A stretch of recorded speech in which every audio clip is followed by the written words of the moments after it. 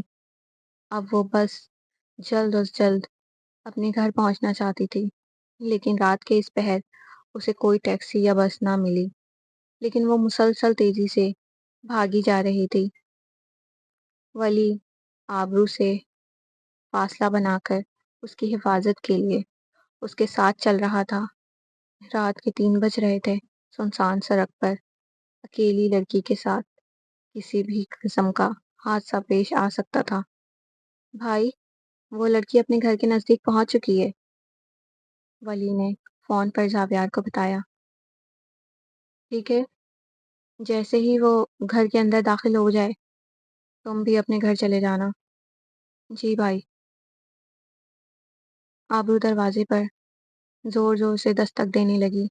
دستک کی آواز سے محلے کی چند عورتیں جو اس بات سے واقف تھیں کہ آبرو کہیں چلی گئی ہے، انہوں نے دروازہ کھول کر اسے اس حال میں دیکھ کر اپنے کان کو ہاتھ لگائے۔ رضیہ بیگم بھاگتی ہوئی آئیں، دروازہ کھولا تو سامنے کا منظر ان کے لیے کسی قیامت سے کم نہ تھا۔ یا اللہ رحم، کیا ہو گیا میری بچی کو؟ ان کے منہ سے بے اختیار نکلا۔ آبرو کے پھٹے ہوئے کپڑے، بازوؤں پر ناخنوں کے نشانات، ہونٹوں سے بہتے ہوئے لہو، ڈرا سہما چہرہ چیخ چیخ کر گواہی دے رہا تھا کہ آبرو اب بے آبرو ہو چکی ہے۔ رضیہ بیگم نے اس کے آدھ ننگے جسم پر یکدم چادر ڈالی۔ ہائے، اب چادر ڈال کر کیا فائدہ؟ جسے اتارنی تھی اس نے تو اتار دی اس کی چادر، محلے کی عورتوں میں سے ایک نے کہا۔ اس نے تو پوری برادری کے سامنے ہمارے منہ پر کالک مل دیا۔ یہ آپ لوگ کیا اناپ شناپ بولی جا رہی ہیں؟ آبرو ان کی باتیں سن کر بولی۔ ڈھٹائی تو دیکھو ذرا اس لڑکی کی، عزت گنوا کر بھی ذرا ملال نہیں ہے۔ اندر چلو۔ محلے کی عورتیں کی باتیں سن کر رضیہ بیگم آبرو کا بازو کھینچ کر اسے گھر کے اندر لے آئیں۔ بھاگنے کی وجہ سے آبرو کی سانسیں پھول رہی تھی۔ رضیہ بیگم نے اسے پانی پلایا۔ شفیع صاحب نے بھی آبرو کی ایسی حالت دیکھ کر بہت پریشان ہوئے۔ سب برباد ہو گیا، غریب کے پاس سوائے عزت کے ہوتا ہی کیا ہے؟ وہ بھی لٹ گئی، ہم کسی کو منہ دکھانے کے قابل نہیں رہے۔ رضیہ بیگم سینہ پیٹ کر بولی۔ اماں، آپ کیا بول رہی ہیں؟ سب ختم ہو گیا، ہم کس کس کو جواب دیں گے؟ اب کون تجھ سے شادی کرے گا؟ رضیہ بیگم مسلسل روئی جا رہی تھی۔ اماں، کیا ہو گیا ہے؟ کوئی عزت نہیں گئی، آپ کی آبرو محفوظ ہے، وہ جیسی گئی تھی ویسی ہی لوٹی ہے۔ کوئی دماغی مریض تھا، اس نے مجھے باندھ کر رکھا تھا، مجھے پریشان کیا، لیکن میری عزت پر ہاتھ نہ ڈالی۔ آبرو نے تفصیل سے آگاہ کیا۔ آبرو کا حلیہ اس کے بیان کے بالکل برعکس تھا۔ رضیہ بیگم نے اس کی باتوں پر اعتبار نہیں کیا۔ وہ یہ سمجھ رہی تھی کہ ہم پریشان نہ ہوں اس لیے آبرو اصل بات چھپا رہی ہے، در حقیقت وہی ہے جو ہمیں نظر آ رہا ہے۔ آبرو بہت مطمئن تھی، یہ سوچ کر ہی شکر کا کلمہ پڑھ رہی تھی کہ وہ اس دماغی مریض کے چنگل سے آزاد ہو گئی تھی۔ اس نے شاور لیا، پھر کمرے میں سونے چلی گئی، جبکہ رضیہ بیگم اور شفیع صاحب اس کے اس طرح پرسکون ہونے پر کافی حیران تھے۔ پہلے ایپیسوڈ کا اختتام ہوا۔ آپ لوگوں کو یہ ایپیسوڈ کیسی لگی؟ اپنی رائے کا اظہار کامنٹ سیکشن میں ضرور دیا کریں، اس سے میری حوصلہ افزائی ہو جاتی ہے۔ آپ کا ایک لائک اور ایک کامنٹ میرے لیے انرجی ڈرنک کا کام کرتا ہے۔ اگر آپ لوگوں کو میری ویڈیو پسند آتی ہے تو میری ویڈیو کو لائک کریں، چینل کو سبسکرائب کریں اور بیل آئیکن کے بٹن کو لازمی پریس کریں تاکہ میری ہر آنے والی ویڈیو آپ کو پر وقت مل سکے۔ اپنا بہت زیادہ خیال رکھیے گا، مجھے اپنی دعاؤں میں یاد رکھیے گا۔ کل پھر سے ایک دھماکے دار ایپیسوڈ کے ساتھ ملتے ہیں۔ اللہ حافظ۔